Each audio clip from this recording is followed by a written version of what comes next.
ఇక్కడ ఒక చోట ఒక థియేటర్ లో ఒక అభిమాని ఏకంగా పాముని తీసుకొని వచ్చాడు. ఇంకో చోట ఒక అభిమాని థియేటర్ కి పిల్లిని తీసుకొచ్చి డాన్స్ చేస్తున్నాడు. ఇక పాలాభిషేకాల గురించి ఎంత తక్కువ మాట్లాడుకుంటే అంత మంచిది. తమ అభిమాన హీరోల కోసము లీటర్ల కొద్దీ పాలను తీసుకొచ్చి వేస్ట్ చేస్తున్నారు. అదే మన ఇళ్లలో మన అమ్మ నాన్న ఇల్లు గడవడం కోసం బయట నుంచి అప్పులు తీసుకొచ్చి ఇంటిని గడిపిస్తుంటే వీళ్ళేమో విచ్చలవిడిగా ఇలా ఖర్చు పెడుతూ ఉంటారు. ఇదే కాకుండా సోషల్ మీడియాలో కానీ థియేటర్స్ ముందర కానీ ఫ్యాన్ వార్స్ అంటూ మా హీరో గొప్ప అంటూ మా హీరో గొప్ప అనుకుంటూ థియేటర్ ముంగట పబ్లిక్ లో సోషల్ మీడియాలో గొడవలు పెట్టుకుంటూ ఉంటారు, తిట్టుకుంటూ ఉంటారు. అసలు వీళ్ళంతా ఎవరు? వీళ్ళే టిఎఫ్ఐ కట్టు బానిసలు, తెలుగు ఫిలిం ఇండస్ట్రీ కట్టు బానిసలు. ఈ మాట నేను అనట్లేదండి, ఈ మాట వీళ్ళే అనుకుంటున్నారు. అవును, ఒక మూవీ ఉన్నది కదా, బాహుబలి మూవీ. ఈ బాహుబలి మూవీలో కట్టప్ప కట్టు బానిస అని చెప్పి ఒక డైలాగ్ ఉంది.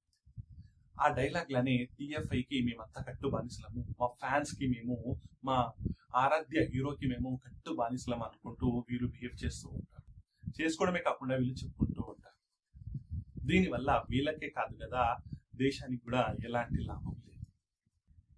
అసలు బానిసత్వం అంటే ఏమనుకుంటున్నారు వీళ్ళు? బానిసత్వం అంటే ఏదైనా కొత్త అర్థం ఉన్నదేమో అనుకుంటున్నారేమో, లేకుంటే ఒక గొప్ప అర్థం ఉన్నది అనుకుంటున్నారేమో, నాకు అర్థం కావట్లేదు.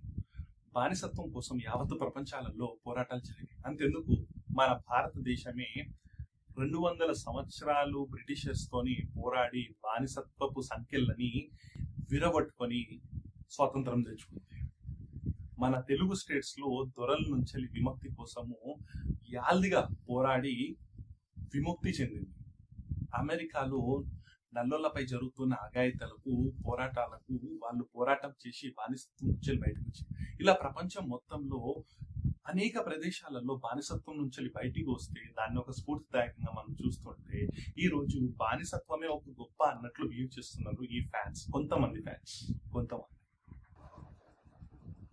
వీళ్ళ వల్ల కేవలము వాళ్ళకి కాదు కదా, దేశానికి కూడా ఎలాంటి ఉపయోగం లేదు.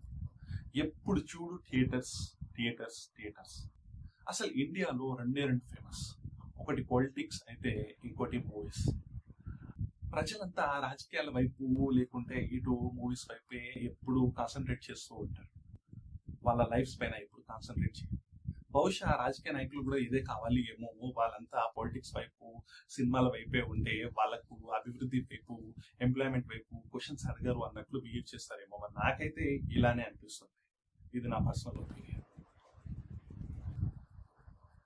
దీనికి కొన్ని కారణాలు కూడా, వీళ్ళు బానిసత్వపు వైపు అడుగులు వేయడానికి కొన్ని కారణాలు.